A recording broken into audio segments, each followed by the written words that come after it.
Eh bien bonjour à tous, alors aujourd'hui multi-avis, j'ai vu 3 des 5 American Ninja, What Happened to Monday et le premier Nightmare on Elm Street. Donc voilà, je vous balance les avis comme d'habitude, j'ai filmé ça juste après, j'ai filmé ça juste après le visionnage des films et je vous balance ça tout de suite. Alors je viens de m'envoyer American Ninja, comment dire, je crois que je vais recommander ça à une chaîne que je connais bien parce que c'est un gros nanar. Mais alors, costaud le nanar quand même.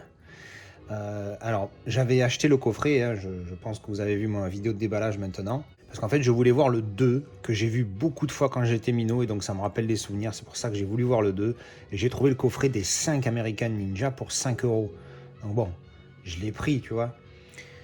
Et ce qui m'inquiète, c'est que j'aurais aimé que celui que j'ai vu minot, c'était le 5.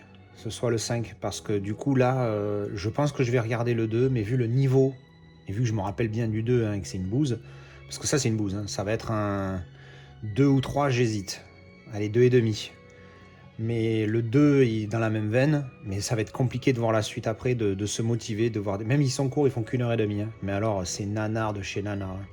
Les textes, attention, il y a des fois les mecs qui se battent, alors c'est censé être des ninjas, à un moment donné l'autre il a un point avec des balles qui partent si comme une mitraillette, à un moment donné il a même un laser et tout, enfin bref, non j'ai dit là les gars, en 1985 ils étaient motivés les mecs, ils ont sorti des trucs, bon, je vais m'envoyer le 2 tout de suite parce que voilà, j'ai envie de me voir celui que j'ai vu quand j'étais gamin, voir un peu me rappeler des souvenirs, mais je pense que pour la suite ça va être très compliqué, mais bon, on les a maintenant, donc on les verra peut-être.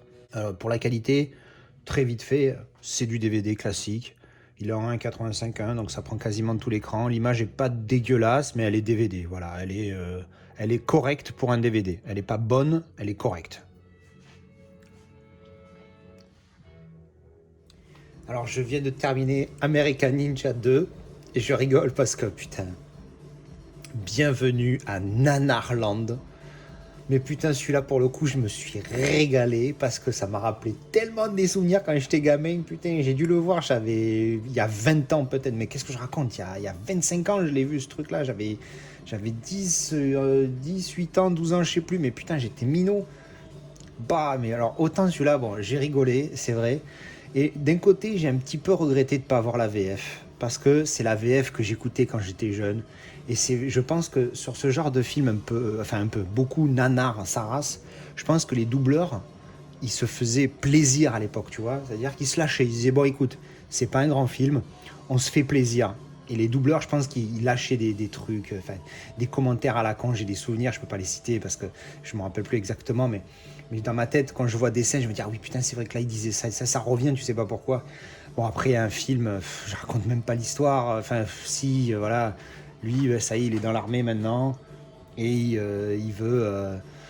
il était dans l'armée déjà, là, dans le premier, mais bon, là, il est avec son pote Jackson, ils arrivent sur une île aux Bahamas, parce qu'il y aurait des marines qui disparaissent, et donc il faut qu'ils les retrouvent. Mais bon, l'histoire, elle est tellement... On s'en fout, en fait, de l'histoire, parce que ça n'a pas de sens. C'est... Oh là là là là. Pour le coup, c'est tellement mauvais que c'est bon. Donc celui-là, je vais mettre 4 parce que je ne peux pas en conscience donner une bonne note à ce film de merde. Mais je me suis tellement régalé et que j'ai bien rigolé, ça m'a rappelé des bons souvenirs. La musique, elle déchire. La musique est top. Là, tu peux pas l'enlever, là, c'est la musique, elle est top. Ça a envie de te taper des barres, en fait. C'est plus une comédie qu'autre chose, ce film. Le premier, je pense qu'il se prenait un petit peu trop au sérieux. Et dans celui-là, je te dis, même les doubleurs en français, ils s'étaient lâchés. Mais je pense qu'en fait, même les réalisateurs américains, à la base, ils ont dit, allez, on en a plus rien à foutre, on est en plein nanar, on se lâche, c'est open bar. Et je crois qu'en fait, c'est ça, parce qu'il y a des montages. À un moment donné, le mec, j'ai halluciné. Il y a le colonel qui parle aux deux ricains. Et ils disent, bon, bah, allez, disposez. Donc, ils s'en vont. Donc, les deux se tournent. Le premier sort. Et au moment où le deuxième se tourne, tu te rends compte que c'est pas le même mec. Mais c'est pas genre, il se tourne et il y a un petit flash de son image. Non, non, tu vois toute sa tête, son corps pendant bien 2 bonnes secondes. C'est pas le même mec. Ils sortent de la pièce, ils referment la porte et là, bim, c'est le même mec. Putain, les gars, sérieux, faites un effort, merde. Enfin, bref. Bon, voilà, je mets 4 parce qu'il me rappelle des beaux souvenirs, mais je pense que c'est un 2, voire un 3 maximum, celui-là. Voilà, ça c'était American Ninja 2. Alors, je viens de terminer American Ninja 3 Blood Hunt. Comment vous expliquer ce que je pense de ce film sans être vulgaire ? C'est une bouse. Voilà. Fin de la vidéo. Bon, ok. Je vais en rajouter un petit chouïa. C'est nul. Mais alors, nul. Parce qu'autant le premier, il se prenait un peu au sérieux, mais il était mauvais. Autant le 2, même si c'est vrai que si j'enlève mon côté souvenir d'enfance, il y avait quand même un petit rythme. Bon, l'histoire était fatiguée, mais il y avait un petit rythme, il y avait une musique qui était rigolote. Ça se prenait pas trop au sérieux, et c'est ça qui a fait que je pense que le 2 était mieux que le premier. Mais alors là, oh là là là là là là, putain, c'est dur. J'ai jamais vu un acting aussi dégueulasse. C'est une torture. J'ai passé les 3/4 du film à faire autre chose. Hein. J'étais sur l'iPad, je faisais atterrir des avions. Tu vois, c'était plus passionnant que regarde. L'acting est nul, le scénar, le dialogue. Putain, mais Bioman, c'est plus profond, Bioman. L'histoire, j'en parle même pas parce qu'elle n'a aucun sens. Il faut sauver le méchant qui capture le gentil, il faut le sauver. Enfin, mais c'est, oh là là, c'est nul. Ah putain, c'est nul. Alors, je sais, mais franchement, nanar, c'est presque un compliment à côté de ça. Alors, j'avais pas aimé Tenue de soirée et je vais être violent. Celui-là, je vais lui mettre 1 parce que je peux pas mettre moins sur IMDb. Tenue de soirée, j'ai fait pareil, j'ai mis 1 parce que je peux pas mettre moins, même si je pense que je pense qu'il mérite un -2 parce que le film veut se prendre au sérieux, veut raconter quelque chose et au final c'est de la merde. Encore une fois, je précise, c'est mon opinion. Mais alors celui-là, je pense qu'il, par rapport aux 2 où je pense qu'ils se prenaient pas au sérieux, là je pense qu'ils essayent de se prendre un minimum au sérieux, mais c'est pas possible. Donc celui-là, voilà, ça c'est du caca, c'est de la merde. Donc, je m'excuse, John, mais je pourrais pas aller plus loin dans cette série. Je sais que toi, t'aimes les nanars, mais là, c'est pas possible, je peux pas. Donc, du coup, ce qui va se passer, c'est que je vais garder quand même le coffret, juste pour le 2, en fait. Et le 1, allez, je dis pas. Et à l'occasion, si je m'emmerde, ou si j'ai envie de faire une sieste, je m'enverrai le 4 et le 5. Mais c'était dur. C'était très dur. Alors, je viens juste de terminer What Happened to Monday. Putain, je me suis régalé. Alors, j'adore ce film, j'adore ce genre de film. En fait, j'aime bien les genres de films qui te donnent des avertissements sur la vie. Et en fait, putain, alors, ça se passe pas tout le long du film, mais plus ou moins, mais surtout au début, le coup des bracelets où on sait tout sur toi, tes informations, tout ça, ça vous rappelle rien de ce qu'ils veulent faire en ce moment ? Enfin bref, c'est tellement... c'est un truc de fou, C'est tellement, ça colle tellement à l'actualité, ce film, c'est un truc de malade mental, et il est de 2017. Il y a des fois, tu as envie de te dire, c'est suspect tout ça. Bon bref, l'histoire de ce film, qu'est-ce que c'est ? What Happened to Monday ? Alors déjà, ne me parlez pas du titre en français, parce que déjà, j'aime pas les titres version française habituellement. Alors, le titre en français, c'est Seven Sisters. Excuse-moi, c'est un titre en français. Ils ont changé un titre en anglais pour le mettre encore en... Je m'excuse, je me répète à chaque fois, mais c'est tellement con, bordel. Et puis surtout... Je suis chaud, là. Et puis surtout, quand tu vois le film, tu te dis, mais putain, ce titre, il est parfait. What Happened to Monday ? Ça va exactement avec le film. Pourquoi est-ce qu'ils ont appelé ça Seven Sisters ? Oui, il y a 7 sœurs dans le film, mais on s'en fout. C'est bidon. Putain, mais on est nul avec les titres en version française. C'est impressionnant. Bref, je m'enflamme, je m'emporte. Qu'est-ce que je veux dire ? Le film, alors grosso modo, l'histoire, pour ceux qui ne connaissent pas, on est en 2040 et quelques, et en fait, pour lutter contre la surpopulation mondiale, alors évidemment, on a le droit à tout le baratin, et oui, l'écologie, et on détruit la planète, et on est trop nombreux, et patati et patata, enfin bref, le truc habituel. Et, alors je dis pas que c'est vrai ou pas vrai, hein, c'est pas le sujet. Et donc, on a besoin de réduire la population mondiale. Et donc, ils trouvent, le truc, c'est, t'as le droit de faire un seul gosse. Voilà, basta. Tous les États du monde se réunissent et tu peux se mettre d'accord sur ça. Tu ne peux faire qu'un seul enfant. Suite à de nombreuses manipulations génétiques pour essayer de réduire la population mondiale, je ne sais plus exactement comment au début, en gros, ils font l'inverse. ça veut dire qu'ils essayent d'avoir un traitement qui empire la maladie. Non, je ne ferai pas de clin d'œil, calmez-vous. Et du coup, au lieu d'avoir moins d'enfants, ben les femmes enceintes, elles ont des jumeaux, des triplés, des quadruplés, des quintuplés, etc. Enfin bref. Et donc, c'est l'histoire d'une famille qui a 7 enfants. D'où le titre en français Seven Sisters. Et donc, le père, ou le grand-père, je sais plus, je crois que c'est le père. Enfin, on s'en fout, c'est pas très important. Comme il en a 7, on lui demande quand vous allez les appeler. Et du coup, il les appelle, vu qu'ils sont 7, Monday, Tuesday, Wednesday, Thursday, etc. jusqu'à Sunday, un jour de la semaine chacun. D'où le titre. Et donc en fait, on se retrouve, une fois qu'elles sont nées, on se retrouve 30 ans plus tard, où elles ont réussi à survivre, alors qu'elles n'ont pas le droit t'as pas le droit d'avoir un seul frère, un sibling. Un sibling, c'est un frère ou une sœur. T'as pas le droit d'avoir un seul frère ou sœur. Et elles, elles sont 7. Donc c'est chaud, tu vois. Et donc elles s'en sont sorties pendant 30 ans, et l'histoire démarre à partir de là, quand Monday, elle disparaît. D'où encore une fois le titre, What Happened to Monday.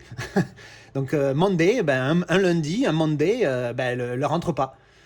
Donc je ne vais pas en dire plus, qu'après ça spoil, et j'ai pas envie de rentrer plus dans les détails. Donc déjà vous avez une idée de ce qu'est le film, et si ça vous intéresse, allez-y go. Enfin moi je me suis régalé, j'aime bien ce genre de film un petit peu post-apocalyptique, où on essaye de donner des messages des fois, parce que c'est comme Equilibrium, ou 1984, encore mieux, le livre qui est exceptionnel.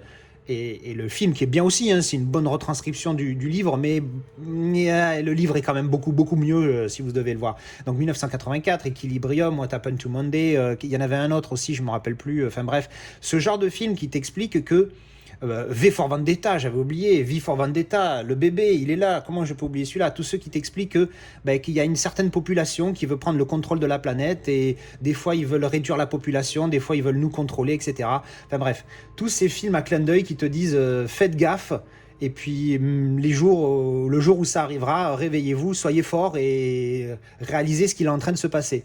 Bref, on a tous les signes dans ce genre de film-là. En tout cas, voilà, moi je me suis régalé sur ce film-là, je vais mettre 7. Pour moi, c'est un très bon 7, voilà, 7,5. Bon, on va parler un petit peu qualité, parce que je l'ai en 4K, celui-ci. Alors déjà, ça a commencé mal quand j'ai vérifié. Il est Digital Intermediate 4K, mais il a été, le négatif format, il est en 2,8K, Ariro 2,8K. Donc en gros, on a du 2,8K enhanced, amélioré, tu vois. Donc mais c'est marrant, parce que pour une fois, le film, il est masterisé en 4K, sauf qu'il est filmé pas en 4K. Donc du coup, des fois, c'est en 3,4. Donc le enhancement, il y est, mais moins flagrant, hein. Il n'y a que 0,6 de différence. Alors que là, en 2,8, c'est quand même presque la moitié, tu vois. Il y a 1,2 d'écart, c'est chaud. Qu'est-ce que je veux dire? Il est bon, il est très bon, hein. J'ai pas mis le Blu-ray, d'ailleurs, je vais le mettre tout de suite. Alors, je viens de mettre le Blu-ray pour faire un petit comparatif. Alors, petite correction, j'avais dit que c'était le père, et en fait, c'est pas le père, c'est le grand-père, hein, j'avais un doute. Alors, le comparatif que je viens de faire, franchement, le Blu-ray suffit. On voit, il y a une meilleure netteté, oui, sur le 4K, mais c'est ultra léger. Le fait qu'il ait été master en 2,8, forcément, ça y fait. Enfin, que la pellicule, le format de pellicule soit 2,8K, ça y fait, hein. On voit qu'il n'y a pas une énorme différence comme sur certains 4K où les visages des fois sont vraiment waouh.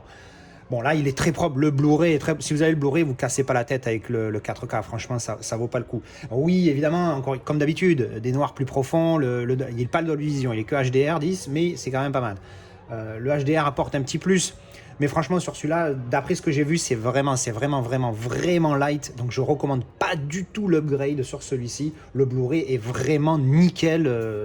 En tout cas, de ce que j'ai vu, il est vraiment top. Bien, donc voilà, c'était donc mon avis sur What Happened to Monday. Alors je viens de terminer mon visionnage de Nightmare on Elm Street. C'est la première fois que je regarde. Donc c'est les Freddy, hein, pour ceux qui ne connaissent pas. Donc Nightmare on Elm Street. Il y en a 7, il y a 7 films, donc c'est le premier que je vois, j'avais jamais vu avant, donc c'était une découverte pour moi aujourd'hui. Eh bien, c'était sympa. Alors ce que j'aime bien avec ce genre de film, c'est qu'ils sont pas longs. Voilà, c'est 1h31, parfait, là le générique commence à 1h29, même pas 1h, même pas 90 minutes, c'est parfait. Il n'y a pas besoin que ça dure 150 ans. Ces derniers temps, je suis plus attiré vers les films courts parce qu'au moins je peux en voir plus. Bref, disons que ça c'est un classique, hein, de 1984, une très grande année. Donc du film d'horreur, hein, où contrairement à ce un petit peu l'originalité de celui-ci, c'est que ben, le méchant, hein, le monstre, en fait, il n'est pas réel.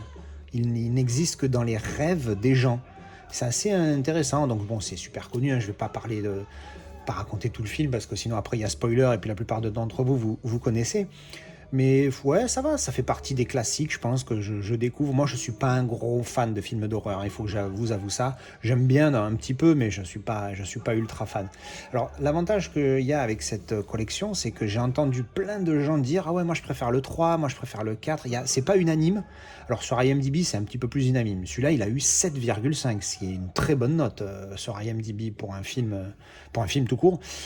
Par contre, les autres, ils ont des notes un petit peu moins de 6, voire 5. Il y en a même un, il a 4 et quelques. Donc bon, je me méfie un peu.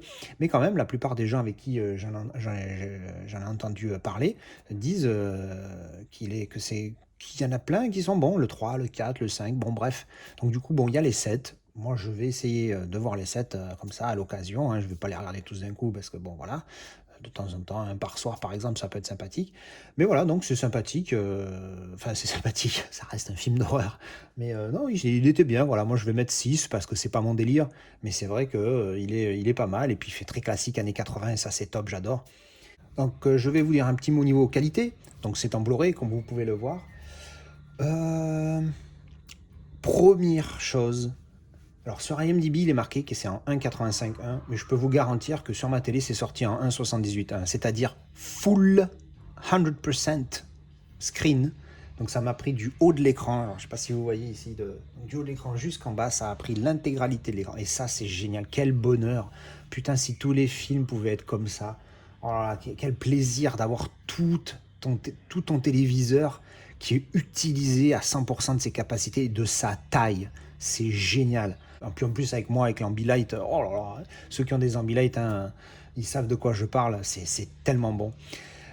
Niveau qualité après du Blu-ray, l'image, très bonne. Voilà, pour un film de 1984, c'est une très très bonne image. C'est pas exceptionnel, la 4K, je vois pas trop ce qu'elle pourra apporter, peut-être sur les noirs. Peut-être sur les noirs, c'est vrai que les noirs n'étaient pas très profonds, j'ai remarqué. Enfin bref, en tout cas, voilà, j'ai passé un bon moment devant ce film, sympathique, et voilà.